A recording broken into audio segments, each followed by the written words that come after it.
नमस्कार दोस्तों, आप लोग का स्वागत है कृष्णा लक्ष्य अकेडमी में। दोस्तों, हम लोग बायो में तंत्रिका तंत्र, उसके बाद से ह्यूमन ब्रेन, उसके बाद से उसके संवेदी अंग जो होते हैं जैसे आंख, कान, नाक, हम लोग पढ़ लिए थे। ठीक है, त्वचा को पढ़ लिए थे और आज हम लोग आ गए हैं कहाँ? जीभ पे। ठीक है, तो आइए देखते हैं जीभ के बारे में। ठीक है, कह रहा है जीभ मतलब टंग, जिह्वा। ठीक है, इसके अन्य नाम है, कह रहा है मुख गुहिका, जो मुंह वाला गुहा है।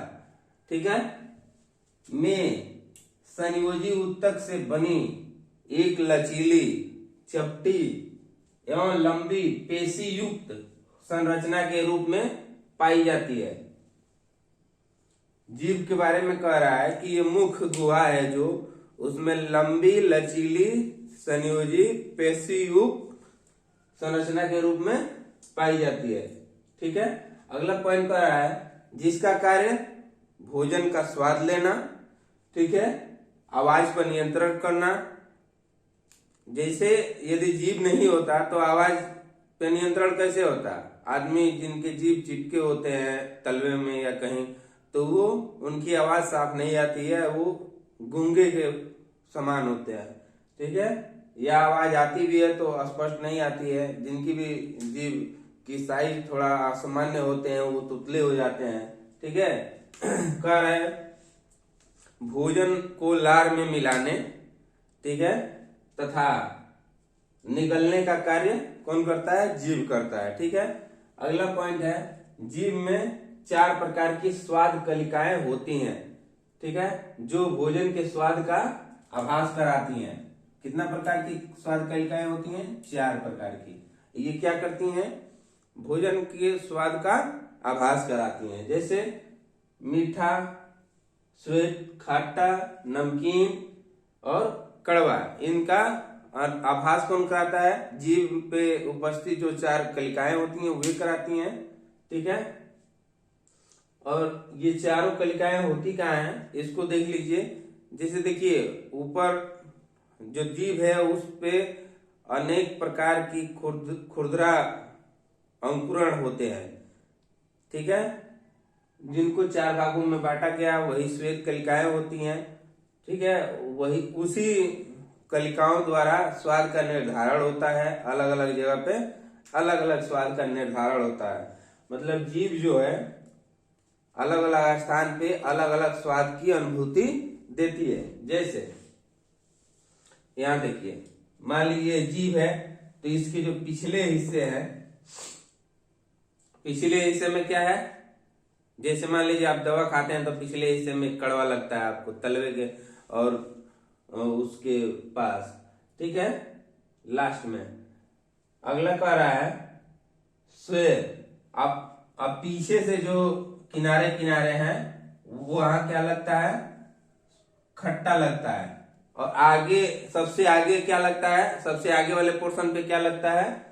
स्वीट मतलब मीठा। और आगे वाले किनारे भागों में क्या लगता है?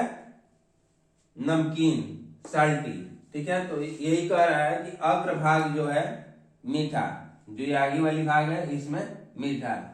ठीक है, कह रहा है पश्च भाग, पीछे वाले भाग में कड़वा। ठीक है, अब अगला कह रहा है आगे के किनारे, आगे के किनारे या अग्र पार्श्व में नमकीन। जो ये है आगे किनारा है दोनों तरफ। ठीक है, इसमें नमकीन का अनुभूति होता है। अगला पॉइंट कह रहा है पीछे के किनारे या पश्च पार्श्व में खट्टा। इसलिए पीछे से है और किनारे है तो इसमें क्या होता है? खट्टे का अनुभूति होता है। ठीक है, मानव जो है मुख्य रूप से 4 प्रकार के स्वाद का ही अनुभूति करता है और इसी में ही अन्य स्वाद का भी विभाजन हुआ है, इन्हीं 4 भागों में। अगला पॉइंट है जीभ मानव शरीर का एक ज्ञानेंद्रिय है या संवेदी अंग है। इस बात को अभी बताए हैं हम आप लोग से कि जो 5 ज्ञानेंद्रिय या संवेदी अंग होती हैं उसमें क्या होता है? नाक होता है, कान होता है, त्वचा होता है, जीभ होता है, आंख होता है। ठीक है, अगला है जीभ के आगे का भाग पूर्ण रूप से स्वतंत्र होता है, ठीक है। और पीछे वाली भाग क्या होती है, पीछे वाली भाग जुड़ी हुई होती है जीभ की, और आगे वाली जो भाग होती है वो चलती रहती है, आगे पीछे दाएं बाएं ऊपर नीचे, वो स्वतंत्र है, वो कहीं भी मुख गुहा में घूमती फिरती रहती है। मतलब उसके ज्वाइंट से जुड़ के ऊपर नीचे आगे पीछे हो सकती है, ठीक है। जीभ का लैटिन नाम जो है, जीभ का लैटिन नाम पूछता है, लिंगुआ है, ठीक है। जीभ का लैटिन नाम क्या है, लिंगुआ। कह रहा है जीभ में रक्त लिंगुअल धमनी से आता है, लिंगुआ से बना है क्या, लिंगुअल, ठीक है। तो लिंगुअल धमनी से जीभ में रक्त आता है, ठीक है। अगला पॉइंट है, जीभ के ऊपर छोटे छोटे अंकुर को स्वाद कलिकाएं या टेस्ट बड्स कहते हैं। अब जीभ पे देखे होंगे खुरदुरा, जीभ जो है एकदम खुरदुरा होता है, और उस पे खुरदुरा जो पॉइंट पॉइंट होते हैं वो क्या होते हैं, उसको अंकुर बोलते हैं। वही जो है स्वाद कलिकाओं में बटी हुई होती हैं, उसी को टेस्ट बर्ड्स कहते हैं, ठीक है। तो ये क्या करते हैं, 4 पार्ट में बटे रहते हैं, और ये खट्टे का, नमकीन का, कड़वे का और मीठे का अनुभूत कराते हैं। स्थान हम आपको बता ही दिए हैं। अगला पॉइंट है, समान जीभ की औसत लंबाई 10 सेंटीमीटर या 4 इंच होती है। अब आप लोग कहिएगा कि 10 इंच होता है, तो ऐसा कुछ नहीं है, 10 इंच औसतन है, ठीक है। बड़े लोग में थोड़ा बहुत बड़ा हो सकता है, और छोटे लंबाई के लोग में जीभ की लंबाई उसी शरीर के अनुसार ही थोड़ा छोटा हो सकता है, ठीक है। ये औसत है। अगला पॉइंट है, जीभ भोजन का भौतिक या यांत्रिक पाचन करता है, ठीक है। नेक्स्ट पॉइंट है, मनुष्य की लार ग्रंथियों से, किससे, लार ग्रंथियों से, मतलब सलीवा ग्लैंड से लगभग 1.5 लीटर लार प्रतिदिन निकलती है। मतलब कि जो आदमी की लार ग्रंथियां हैं उससे प्रतिदिन 1.5 लीटर जो लार है वो स्रावित होता है।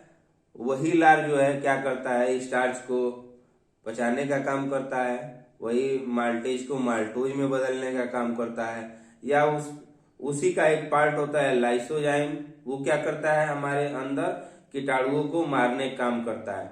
जैसे छोटे बच्चों में देखते होंगे कि मिट्टी में या धूल धक्कड़ में खेलते रहते हैं सब, तो उन सबको बहुत ज्यादा मात्रा में प्रकृति ही बनाया है ऐसा कि उन सबको बहुत ज्यादा मात्रा में लार का स्रावित होना होता है, और लार स्रावित होता है इसलिए जो जितने भी फंगस होते हैं तो लार में जो लाइसोजाइम होता है वो मार देता है और बच्चे सुरक्षित रहते हैं। वैसे जो आदमी बड़े होते हैं उनमें लार थोड़ा औसतन कम बनता है बच्चों की अपेक्षा, बच्चों में ज्यादा लार की स्रावण और निर्माण होता है, ठीक है। अगला पॉइंट है, मनुष्य में 3 जोड़ी लार ग्रंथियां, क्या होता है, मनुष्य में 3 जोड़ी लार ग्रंथियां पाई जाती हैं। इन्हीं तीनों जोड़ियों से मिला के 1.5 लीटर प्रतिदिन सलाइवा या लार निकलती है।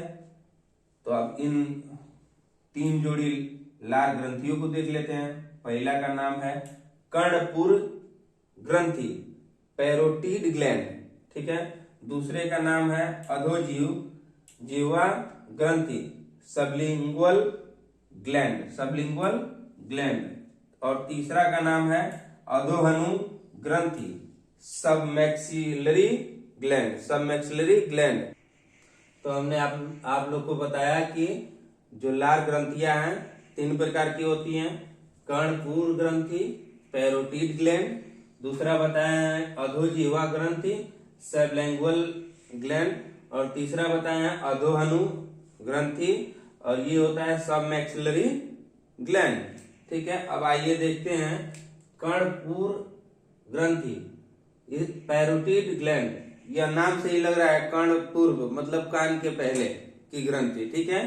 तो कह रहा है चेहरे के दोनों गाल के पार्श्व मतलब किनारे गले के पास, किसके पास, गले के पास, तथा कान के नीचे स्थित होता है, किसके, कान के नीचे स्थित होता है। यहाँ जो होता है ये ग्लैंड यहाँ होता है, ठीक है। कह रहा है यह एक्सटेंशन की नलिका के मुख गुहा में खुलती है, ठीक है। अगला कह रहा है यह सबसे बड़ी लार ग्रंथि होती है। अब इसमें एक पॉइंट ये कह रहा है कि जो पैरोटिड ग्लैंड है, ठीक है, ये सांप स्नेक के अंदर विष या जहर बनाने का कार्य करता है। जैसे हम लोग में जो लार बनाता है, ठीक है, वही चीज सांपों में विष बनाने का काम करता है, वही ग्रंथि पैरोटिड ग्लैंड, ठीक है। कह रहा है जिसे जहर ग्रंथि कहते हैं। अब जो जहर बनाएगा उसको जहर ग्रंथि नहीं कहेंगे तो क्या कहेंगे। अगला पॉइंट है पैरोटिड ग्लैंड में वायरस इन्फेक्शन होती है। अब पैरोटिड जो ग्लैंड होता है उसमें क्या होता है, वायरस के कारण इन्फेक्शन हो जाती है, ठीक है। तो यह गाल क्षेत्र में सूज जाती है। आप लोग देखे होंगे यहाँ सूजन हो जाता है इस वाले क्षेत्र में, तो उसको क्या कहते हैं, गलसुबा या मप्स कहते हैं, ठीक है। और कई बार तो ये होता है कि इन्फेक्शन जब ज्यादा बढ़ जाता है तो क्या होता है कि कैंसर का रूप ले लेता है। इन्फेक्शन सड़ाने लगता है अंदर से ग्रंथियों को और फिर वो मांस को पकड़ लेता है और वो कैंसर का रूप ले लेता है, ठीक है। अगला है अधोजीवा ग्रंथि सबलिंगुअल ग्लैंड। यह जीभ के ठीक नीचे स्थित होता है, जीभ के ठीक नीचे स्थित होता है, ठीक है। कह रहा है छोटी तथा संकरी ग्रंथि है, जीभ के ठीक नीचे छोटी और संकरी मतलब पतली ग्रंथि है, ठीक है। अगला है अधोहनु ग्रंथि या सब मैक्सिलरी ग्लैंड। कह रहा है यह निचले जबड़े के पश्च भाग में स्थित होता है। ये जो निचला वाला जबड़ा है इसके पीछे वाले भाग में स्थित होता है, ठीक है। ये ग्रंथि निचले कृंतक दांत इंसीजर जो मतलब जो दांत जो है उसके 4 प्रकार हैं, प्रीमोलर, इसको हम बताएंगे आप लोग को, ठीक है। तो उसमें आगे दांत वाली क्लास में मिलेगा आपको दांत के बारे में, उसके प्रकार के बारे में। कह रहा है कि कृंतक दांत इंसीजर दांत के पास व जीभ के नीचे पश्च भाग में खुलती है, ठीक है। ये तो हो गई लार ग्रंथियां। अब इसके बाद हम लोग देखेंगे लार ग्रंथियों की लार से निकलने वाली एंजाइम। अब जो लार ग्रंथियों से लार निकलती हैं उससे क्या होता है, एंजाइम निकलता है, ठीक है। तो लार ग्रंथि मतलब सलीवा ग्लैंड, ठीक है। लार सलीवा इसकी मात्रा कितनी होती है, 1.5 लीटर पर डे, आपको बताए हैं। और ये अधिकतर परीक्षा में ये मिल जाएगा आप लोग को, छोटे परीक्षाओं में जैसे ग्रुप डी, यूपीपी, इस तरह की छोटे परीक्षाओं में पूछ लेगा कि जो लार है उसकी प्रकृति कैसी है, अम्लीय है, क्षारीय है, या पूछ लेगा पीएच वैल्यू कितनी है, ठीक है। तो इसकी पीएच वैल्यू कितनी है, 6.8। ये क्या है, एसिडिक मतलब अम्लीय है, ठीक है। अब अगला पॉइंट है लार ग्रंथियों से क्या निकलता है, एंजाइम निकलता है। और कितने प्रकार का एंजाइम निकलता है, 3 प्रकार का एंजाइम निकलता है। कौन कौन, एक टाइलिन एंजाइम होता है, एक माल्टेज एंजाइम होता है, और तीसरा जो होता है लाइसोजाइम एंजाइम होता है, ठीक है। आइए अब टाइलिन एंजाइम के बारे में जानते हैं। कह रहा है भोजन में मड स्टार्च, ठीक है। मड स्टार्च क्या होता है, जैसे भोजन जो हम लोग करते हैं, बहुत हम लोग छिलके वाले भी भोजन करते हैं, जैसे सेव हुआ या चना हुआ, गेहूं हुआ, उसका क्या करते हैं हम लोग, छिलके का भी सेवन करते हैं। तो वो छिलका जो होता है स्टार्च होता है, ठीक है, वही उसी को मड बोलते हैं। कह रहा है कि भोजन में मड स्टार्च जो भोज्य पदार्थ मतलब गेहूं, चने का छिलका आदि के आदि को क्या करता है, माल्टोज शर्करा में बदल देता है। क्या करता है, माल्टोज शर्करा में बदल देता है। शर्करा क्या है, चीनी का ही रूप है, चीनी को ही शर्करा भी कहा जाता है। ठीक है, अगला पॉइंट है माल्टेज एंजाइम। ये माल्टोज और माल्टेज में अंतर है। ठीक है, माल्टेज जो है एंजाइम है और माल्टोज जो है शर्करा है। ठीक है, अब ये क्या करता है, माल्टेज एंजाइम जो है वो माल्टोज शर्करा को ग्लूकोज में बदल देता है। क्या होता है, ग्लूकोज में बदल देता है। तभी तो आप देखे होंगे कि भोजन जो है थोड़ा भोजन में मिठास आ जाता है। ठीक है, और शरीर में जब इसकी कमी होने लगती है तो लोग क्या करते हैं कि ये ग्लूकोन डी इस तरह का चीज लेते हैं। ठीक है, अब लास्ट पॉइंट है इसका लाइसोजाइम। लाइसोजाइम एंजाइम, देखिए जहां लाइसोजाइम दिखेगा मैक्सिमम शरीर के हर अंग में कहीं ना कहीं से लाइसोजाइम मिलता ही है, निकलता ही है। तो लाइसोजाइम जो है वो क्या करता है, कीटाणुओं को मारने का काम करता है। ठीक है, तो हो जाएगा भोजन में उपस्थित कीटाणु जीवाणु को मारने का कार्य कौन करता है, लाइसोजाइम। और लाइसोजाइम जो है बच्चों में सर्वाधिक मात्रा में पाया जाता है। इसीलिए बच्चे धूल मिट्टी में भी खेलते रहते हैं तो उन्हें जीवाणु या कीटाणु इस तरह के चीजों का असर नहीं होता है। ठीक है, तो चलिए इसको एक बार आप लोग दोहरा लीजिएगा। ठीक है, आप हमारे चैनल को लाइक और शेयर सब्सक्राइब कर दीजिएगा यदि मेरे द्वारा दी गई जानकारी अच्छी हो तो, नहीं भी हो तो लाइक सब्सक्राइब कर दीजिएगा। नमस्कार, धन्यवाद।